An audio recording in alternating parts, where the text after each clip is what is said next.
Mes frères et mes sœurs, bonjour. Aujourd'hui, en ce premier jour du mois d'août, nous sommes appelés à faire mémoire de saint Alphonse Liguori, prêtre, évêque, docteur de l'Église, fondateur de congrégations religieuses et masculines. Un homme très marqué par la rectitude, toujours faire le bien, penser le bien, agir le bien.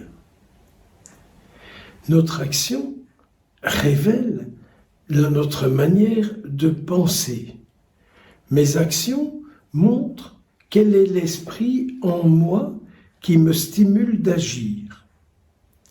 Quand j'agis en départ de l'Esprit Saint, je fais toujours le bien, vis-à-vis de moi-même et vis-à-vis des autres. Car je nous le rappelle, il y a un bien que nous avons à faire vis-à-vis de nous et un bien que nous sommes appelés à faire vis-à-vis des autres. Pour y arriver, saint Alphonse Marie avait une grande confiance en la très sainte Vierge Marie. Et tous les samedis, grand homme intelligent qu'il était, c'était un avocat, il méditait le Salve Regina. Et ça a donné son fameux livre, ses méditations du Salve Regina qu'on appelle Les gloires de Marie. Un livre vraiment qui est une mine de méditation et de prière. Et donc, saint Alphonse sait très bien que plus nous sommes unis à la Sainte Vierge, nous ferons toujours ce que Jésus désire nous voir faire, nous voir dire et nous voir être. Vous le savez comme moi, nous sommes, comme le dit très bien le prophète Jérémie, de la part du Seigneur, dans la première lecture que nous venons d'entendre, il dit bien, le Seigneur te dit, tu es comme de l'argile dans la main d'un potier. C'est-à-dire, je continue à te façonner selon mon cœur. Je continue à te purifier. Je continue à te former. Car ce que je veux, c'est que tu sois de plus en plus comme moi, là où tu te trouves. Vous le savez aussi, mes frères et mes sœurs, nous vivons dans un monde où plus rien n'est mal, où tout est bien, où on ne se confesse plus, où on croit qu'on ne fait plus rien de mal. En fait, moi je fais rien de mal, vous savez. C'est toujours les autres qui font du mal. Et si je fais du mal, c'est parce que les autres m'en ont fait. C'est comme ça que nous réagissons. Hein. Et puis, parfois, je suis un peu triste de voir combien on se confesse si peu. Mais si peu, hein. Je me demande si nous ne sommes pas piégés par certains prêtres, et je ne voudrais pas critiquer mes confrères dans le sacerdoce, mais par certains prêtres qui, après le Kyrie, disent que Dieu Tout-Puissant nous fasse miséricorde, vous connaissez la suite, et qui font un signe de croix, comme on fait lors de l'absolution, mais dans le sacrement. Il y a une différence. Au niveau du sacrement, on vient dire « Seigneur, je me suis laissé éclairer par toi. Et je me rends compte que quand je fais ça, je me fais du mal. Et quand je fais ça, je fais du mal aux autres. Seigneur, pardonne-moi. » Et donc, le prêtre, en étendant la main au-dessus du pénitent, le Saint-Esprit passe dans le pénitent et vient libérer son cœur, délivrer son cœur, délivrer son corps et le remplir de l'Esprit du Seigneur pour qu'il ne recommence plus.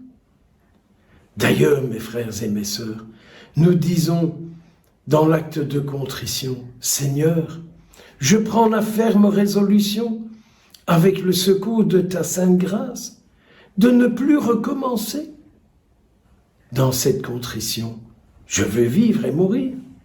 Souvenez-vous, mais souvenez-vous.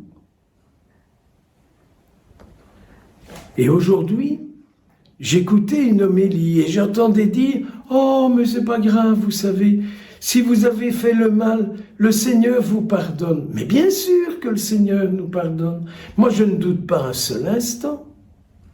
Mais mes frères et mes sœurs, vous savez bien comme moi, qu'un mal qui est fait reste un mal fait. Regardez, si je dis du mal sur vous et que je vais me confesser, le mal que j'ai dit sur vous continue de se répandre. Donc il faut se confesser, il faut avoir l'absolution pour ne plus recommencer à dire du mal sur vous. Quand je me fais du mal, c'est sûr que le Seigneur ne m'en veut pas, c'est sûr qu'il me pardonne. Mais avec sa sainte grâce, j'apprends, il m'aide à ne plus recommencer et à me respecter, à m'aimer comme lui-même.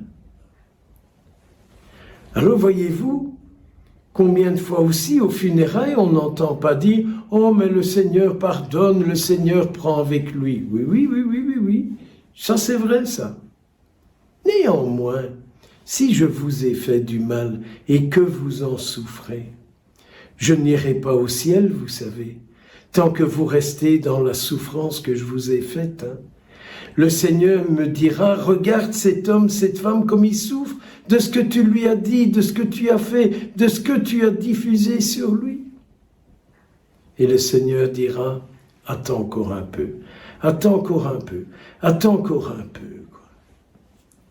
Voyez, il est temps que nous revenions à cette vérité de l'Écriture sainte. Nous sommes l'argile dans la main du Seigneur, mais pour ça, il faut s'approcher du Seigneur. Je m'approche de lui par l'Eucharistie, par la méditation de sa parole et par l'aveu de mes fautes. Par l'aveu de mes fautes. L'aveu de mes fautes, c'est le signe que le Seigneur me parle, c'est le signe que j'écoute le Seigneur et que je vais lui dire, quand tu dis ça et ça de moi, mais tu as raison, Seigneur. Il est grand temps que nous devenions des saints et des saintes. Car qu'est-ce que le Seigneur attend de nous? Et qu'est-ce qu'il veut faire de nous? Des saints et des saintes dans ce monde d'aujourd'hui. Ce monde qui a tant besoin de saintes personnes. Le saint diffuse des saintetés. Le malin diffuse le mal. Alors vous comprenez que notre Seigneur Jésus dit, à la fin du monde, les anges iront séparer les méchants du milieu des justes et les jetteront dans la fournaise. Il y aura des pleurs, il y aura des grincements de dents. Alors oui, le Seigneur est miséricordieux, mais la miséricorde pour moi, ce n'est pas la négation du mal que je vous ai fait.